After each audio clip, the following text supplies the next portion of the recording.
Hi there, I'm Tony Morehouse. I'm Anthony Morehouse, TH, Anthony, where the tongue goes to the top of the mouth. Anthony. I'm Anthony Morehouse. I'm one of the co-founders of EFLAcademyhub.com. So welcome.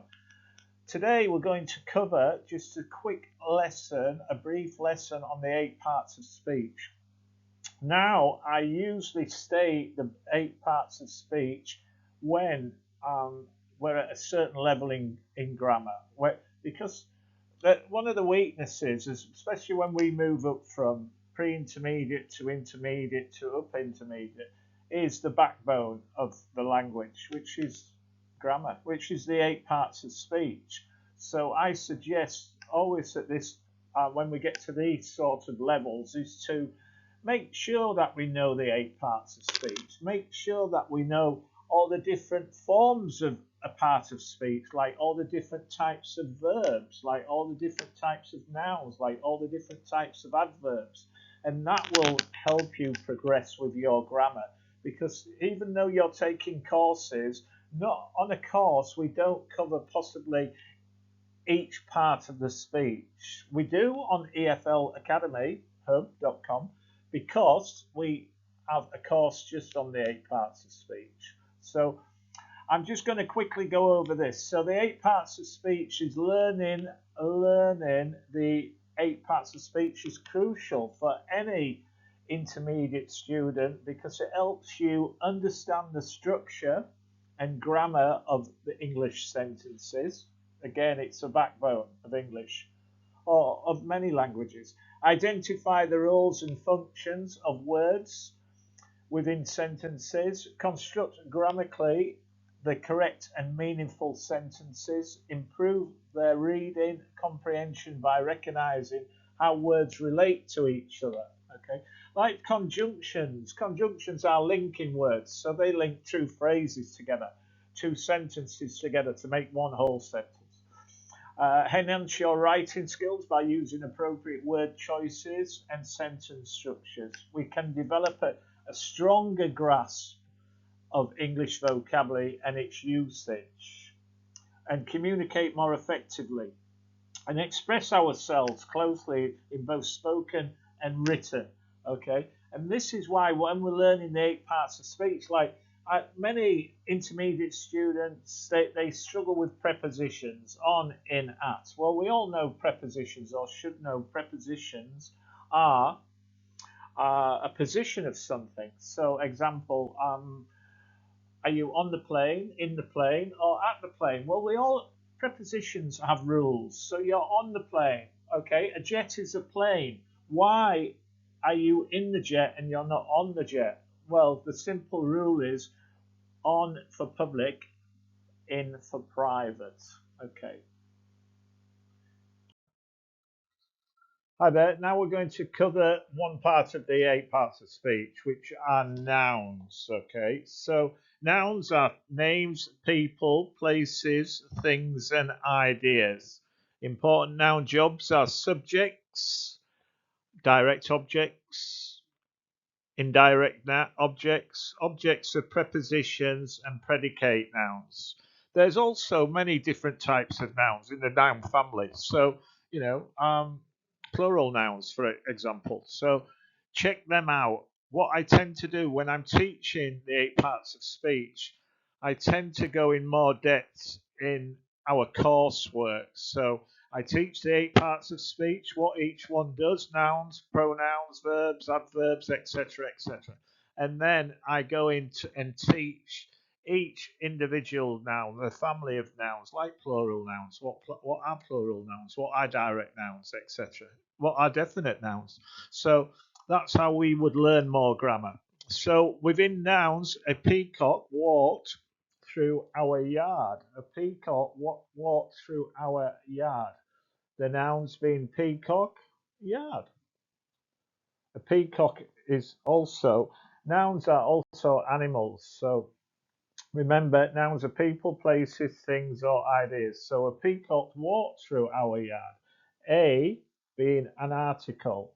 Remember articles? A, and, the. Okay, so let's move on to the next part of.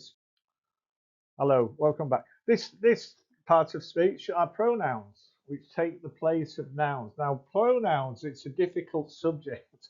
It's a difficult subject at the moment because, especially in England or Great Britain, we are identifying ourselves as quite a few different pronouns now.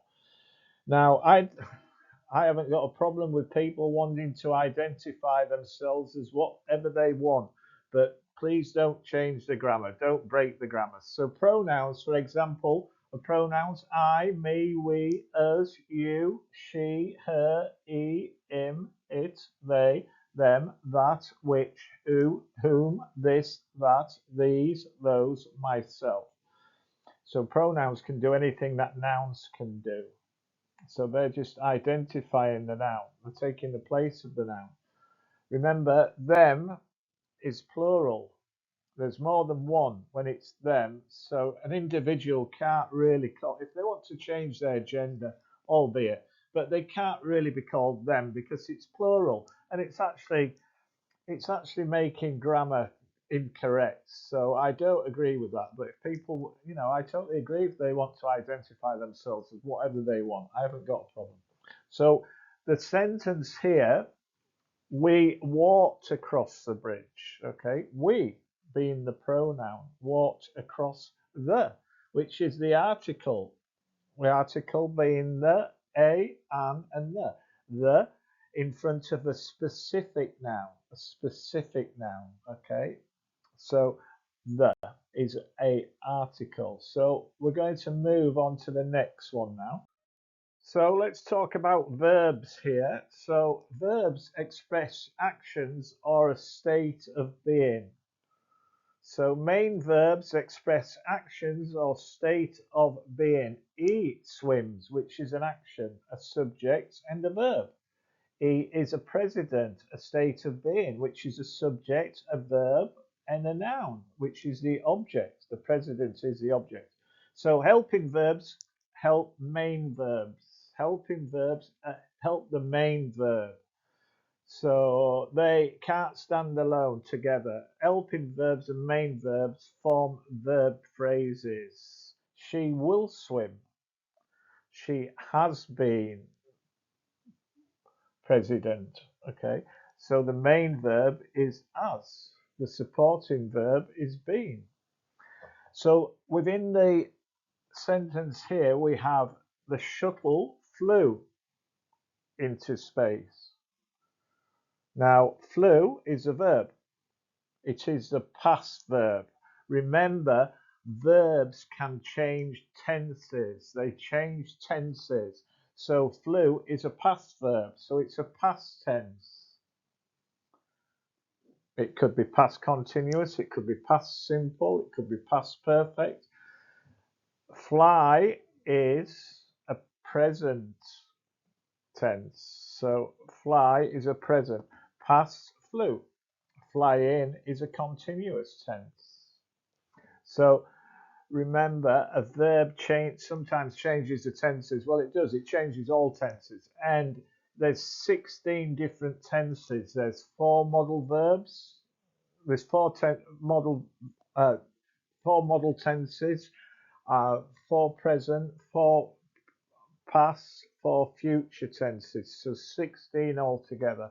My tip is when I teach tenses, because they are confusing. They confuse me at the start over and over again. So try to remember them in blocks of 3. So a continuous tense, it doesn't matter whether it's past, present, or future. A continuous tense will always be the structure of verb plus verb ing. Okay, the verb plus the verb ing. He is walking. Okay, he is walking. So is being the main verb. Verb plus ing, walk in. So that could be past, present, or future. And by remembering the continuous, always a verb plus ing, you've remembered 3 tenses there. That's how I would teach in a simplistic way because they are confusing. Okay, let's move on to our next part of speech. here we're going to cover adjectives. So adjectives, excuse me, describe the nouns and the pronouns. So if you look at the picture, this is a noun. It is an owl. Adjective questions: which one, what kind, how many, whose. The sentence being, the wise, handsome owl had orange eyes. Wise and handsome are the adjectives. And also orange, because it's describing something. It's describing the owl. The, as I mentioned before, is a article, meaning we put the in front of a specific noun, okay, which is the owl. The owl is the noun. So adjectives describe nouns and pronouns. Now we have adverbs here. When we tend to teach in a course, we tend to teach the nouns, the pronouns, the verbs, the adverbs. Unfortunately, we put the adjective first before the adverb in this quick lesson. So adverbs, what do adverbs do? Well, adverbs modify the verbs, the adjectives, and other adverbs. They modify, they change. Modify meaning change the verb. So adverb questions: how, when, where, why, to what extent. So if I look at this sentence, the extremely cute koala, which is a bear, okay, which is this one. Oh, okay. So the extremely cute koala hugged its mum very tightly. Another little simplistic tip, okay, a simple tip to remember adverbs. If we look, the verb is extreme. We have ly on the end.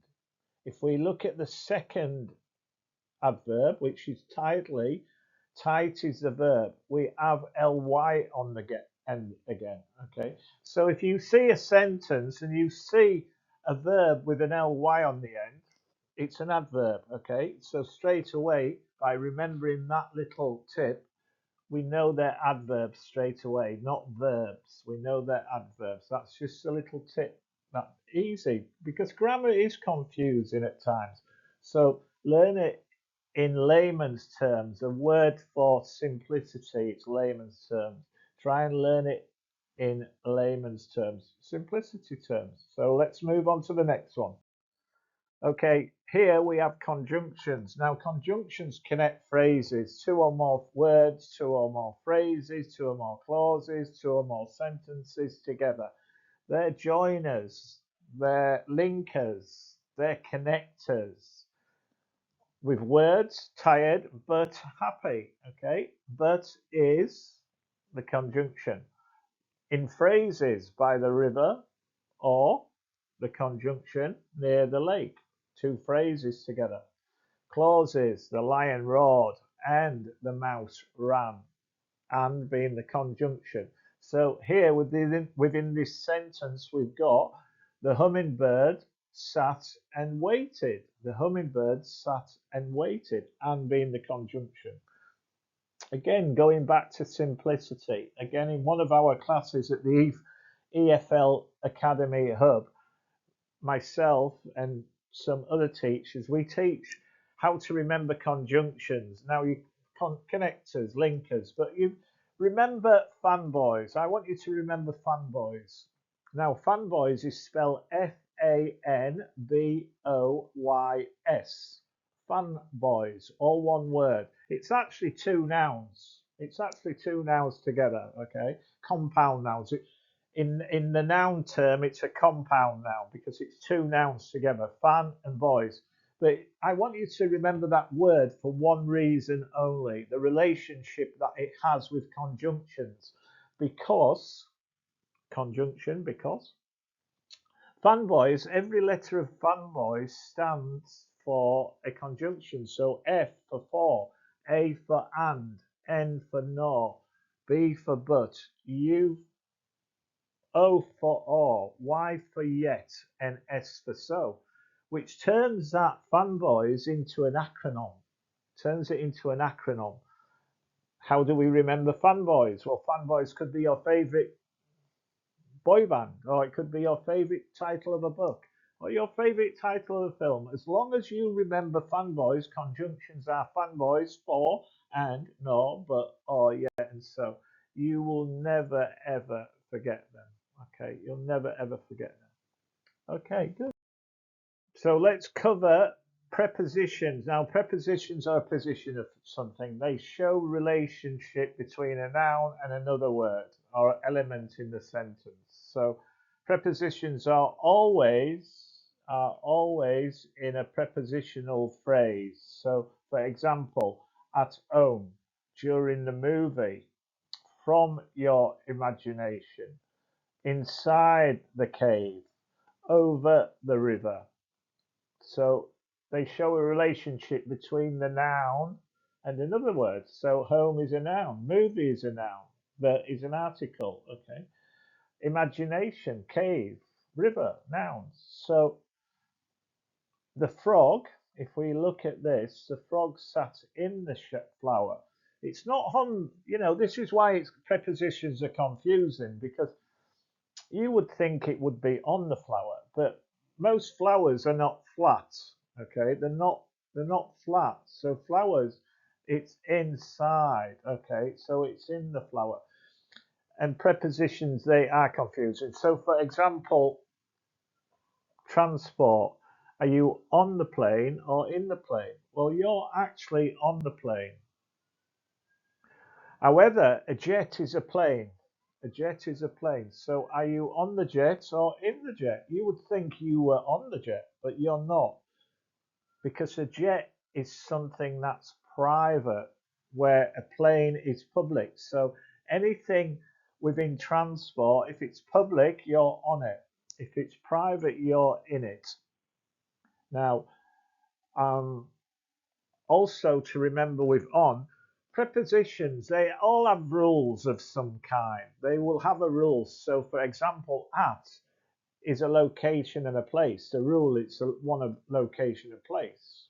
So you're at the gym, you're at school, okay, you're at the swimming baths. So also with on, it can be surface. It can be a surface rule. So my coffee's on the table, my shoes are on the floor, my light is on the ceiling, my bed cover is on the bed. Okay, so we have rules for all prepositions, and that's what to remember. If you are struggling with prepositions, and I see that from time to time, especially pre-intermediate, intermediate, and upper intermediate students, we tend to make a great sentence but use the wrong preposition. Just find out the rule. Find out the rules from Google. AI rules. Find out the rules through AI, which is very, taking the world by storm. Or even take a lesson with eflacademy.com. Okay. Okay, let's move on to the next. Okay, so we've got the final part of speech, interjections. Wow. Ooh, as I get older, I use more interjections. Well, interjections show emotion. They're not grammatically related to the rest of the words. We don't usually put them in a sentence. And the reason we don't put them in a sentence, because it wouldn't make sense to the construction of the sentence. So examples of interjections. We have examples of interjections here. Congratulations, golly, gosh, hey, holy, cow, ha-ha, whoa, whoops, wow, yikes, yippee, yuck. What we tend to use with an interjection as well, because they're emotions, because they're feelings, we possibly will use an exclamation mark afterwards. An exclamation mark, again, is a punctuation mark, which is an emotion. It shows an emotion, it shows a feeling. Wow! Exclamation mark. Okay. We wouldn't obviously, when we're speaking, say wow! Exclamation mark, but when we're writing, we would use it. So if we look at interjections, in this sentence we've got wow, that jump was amazing. And if you look, we've got the exclamation mark and at the end, because amazing is a feeling, it's an emotion. So we tend to use them. But watch when you're writing not to overuse them. Don't forget full stop. If it's the end of a sentence, most of the times it's a full stop to end the sentence. So interjections are feelings, are emotions. Wow, that jump was amazing. Hi, well, we've come to the end of the 8 parts of speech. I hope you enjoyed that. I enjoyed teaching it. So remember, with the 8 parts of speech, we have nouns, pronouns, verbs, adverbs, prepositions, conjunctions, adjectives, and interjections. Okay, so my tip, my teacher's tip to you today is learn the 8 parts of speech. If you're at this level now, which you are, which you should be, because EFLacademyhub.com only really teaches pre-intermediates, intermediates, upper intermediates. We also teach advanced English as well as business English, and we do other courses as well. But we also teach in tuitional lessons. We also have downloads for courses as well, which are a little bit cheaper than our individual tuitional lessons. We also do corporate business as well. So within corporate business, we can, EFL Academy Hub, we can adapt a lesson to your business plan, okay, or your business growth, or your industry. So we can change it. Okay, we're very experienced in business English as well. So especially for putting English out into the business world, that you will get. Well, it will affect your. If you were to take a business course with us, I guarantee that I could increase your bottom line. Okay, my background is sales and marketing, so I'm very lucky, worldwide as well, globally. So I know quite a few cultures. I'm not bragging there, but I've had a great life, and still having a great life. So, but I've come back into education. So in the word, grammar fills us with a sense of dread. Wow, when I was learning grammar again, can I do this? Can I relate to grammar? For a long time, I didn't feel the way. Grammar seemed confusing, especially with the tenses for me. I just couldn't I just couldn't grasp all the tenses until I got taught in a simplistic way. And I know I keep saying that in layman's terms in a simplistic way, but that's how I got taught, especially with the tenses, the continuous, the verb and the verb in. The perfect tenses, all perfect tenses have en or ed on the end. Past, present, future tenses. I put them in blocks of 3, and then it all came together. So um, fortunately, I had the privilege, I have had the privilege of encountering many, many exceptional teachers throughout the years, especially when I was retaking my my grammar within the world, within schools. I was getting paid to learn, basically. I was teaching. I know I'm a good teacher. So I went from level 1, well, I feel I'm a good teacher. I went from level 1, level 2, level 3, level 4, all the way up to 12, which is the upper intermediate.